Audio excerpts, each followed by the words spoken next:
తాకట్లో ఉన్న మీ బంగారాన్ని విడిపించి ఆ రోజు ఆన్లైన్ రేటుకి కొంటాం. Sharma gold company.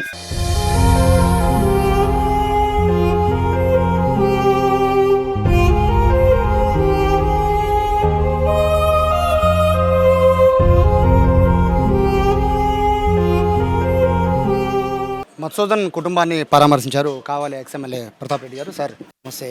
చాలా బాధాకరమైన విషయం, ఎవరో కూడా అసలు ఇటువంటి ఘటన జరిగిద్దని ఊహించలేదు. మీరు తల్లిదండ్రులతో మాట్లాడారు కదా, వాళ్ళ ఆరోగ్యం కూడా బాగాలేదంటున్నారు. ఎలా ఉంది ఇప్పుడు పరిస్థితి? యాక్చువల్గా వాళ్ళ నాన్నకి అమ్మకి ఇద్దరు కూడా హార్ట్ పేషెంట్స్.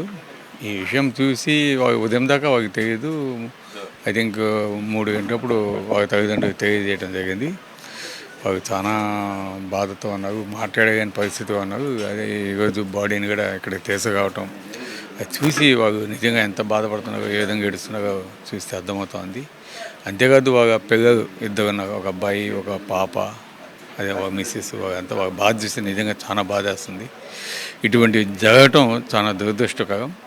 ఈ తీవ్రవాదం అనేది తప్పకుండా మన భారతదేశంలో లేకుండా అణిచివేయాలి, వాళ్ళ మీద చర్యలు తీసుకోవాలి.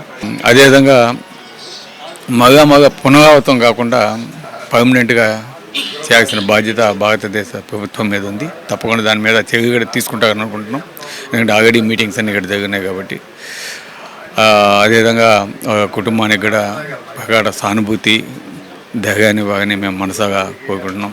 అన్ని విధాలుగా భారతదేశ ప్రభుత్వం, అదే మన ఆంధ్రప్రదేశ్ ప్రభుత్వం అందరూ కూడా ఆ కుటుంబానికి అండగా ఉండాలి. ఆర్థికంగాను, అదేవిధంగా వారికి ఉద్యోగ అవకాశాలు కావచ్చు, వారి పిల్లలకు కావచ్చు, ఇవన్నీ కూడా తప్పకుండా ఇవ్వాలని మేము మనసాగా కోరుకుంటున్నాం. ఈ కుటుంబానికి మీకు పరిచయం ఉన్నట్టుగా కూడా తెలుస్తుంది, మీకు వీళ్ళ సన్నిహితం కూడా. ఇప్పుడు ఎదురుగా ఉండే హౌస్ కూడా నా క్లాస్మేట్ది. ఇక్కడికి వచ్చినప్పుడు ఇప్పుడు పలకరిస్తూ ఉంటారు, తన ఆప్యాయంగా మమ్మల్ని అంతా కూడా ఇప్పుడు ఆదరిస్తూ ఉంటారు.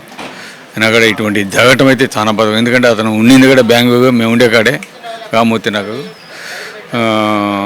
ఈ గత 5 రోజుల కిందట కూడా ఇక్కడే ఉన్నాడు కావాలి. నేను వచ్చినప్పుడు కూడా అనుకున్న పరిస్థితిగా పోవటం, విహాగాతో పోవటం, ఈ దుర్ఘటన జరగటం చాలా బాధాకరంగా కూడా తెలియజేస్తున్నాం. చాలా ఆవేదన వ్యక్తం చేస్తున్నారు.